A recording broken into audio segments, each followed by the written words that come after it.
took a big picture look at the Child Victims Act that just passed in New York State and the problem of child sex abuse. Now, we're going to take a look at an individual case that is heartbreaking. And I want to warn you, the video you're about to see is disturbing. It shows Air Force veteran Stephen Erickson on his deathbed as he was losing a battle to cancer. Here, Erickson describes what a janitor at a Catholic school in Albany, New York, allegedly did to him. What did Gene Hubert do to you?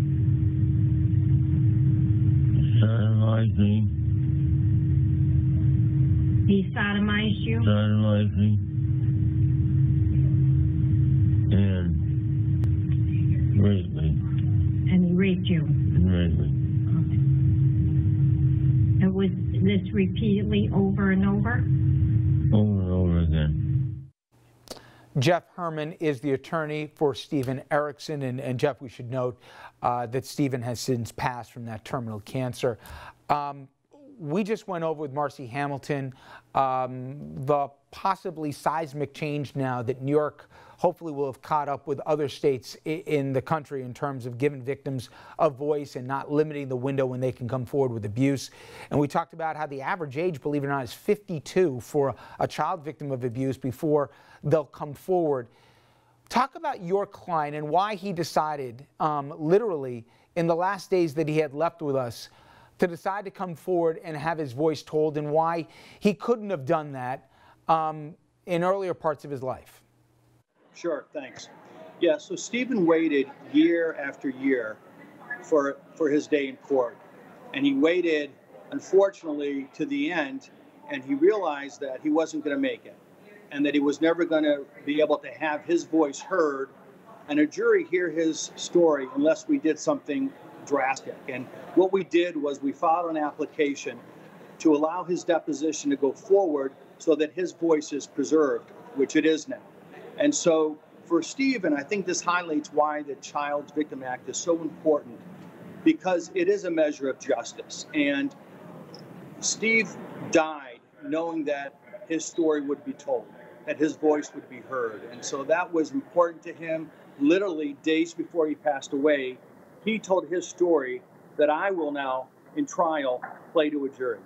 It was, by his accounts, 3 times a week that the then janitor at the building would do unspeakable horrors to this kid. But explain to people, and you've represented victims of abuse in different parts of this country, how it is a scar that never goes away for these people. The shame that they carry, it affects their work, it affects their families, it affects just how they even see themselves. And while it may have lasted for a year to 2 years, it was a lifetime torture that this poor guy went through. Right, and I've been representing now over 1,000 victims of sexual abuse, and I've learned that there is no magic wand. We can never undo what happened. What we can do is help victims begin to heal, and that's why I think the civil cases that we are now going to be allowed to file in New York for all victims of childhood sexual abuse will help that healing process. But it is something that goes on really the rest of their lives. And so it's a journey. Healing's not a destination. But there are things that can be very significant in helping victims heal. And so for the victims that now have the right to bring a claim and file their cases, I think we'll see that this will really help them in their lives and help them to move on to better places. The alleged perpetrator at a parochial school up in Albany was not a priest. In fact, he was a janitor. Should the school have known? Do you have any indication the school did know what kind of guy this was and they permitted him to continue to work there? Yes, I mean, the facts of this case are that we believe that the church officials did know that Hubert was a pedophile and was preying on young boys. One thing I should note, Stephen's not the only victim to come forward alleging that he was sexually abused by Gene Hubert. In addition, there's also several priests at this particular parish who've also been credibly accused of molesting young boys. And so, unfortunately, this was not uncommon at this church. And so, in the lawsuit that we're going to file, we'll get into those files and we'll get into that discovery. And I believe we'll be able to show that the church officials knew that Hubert was molesting boys.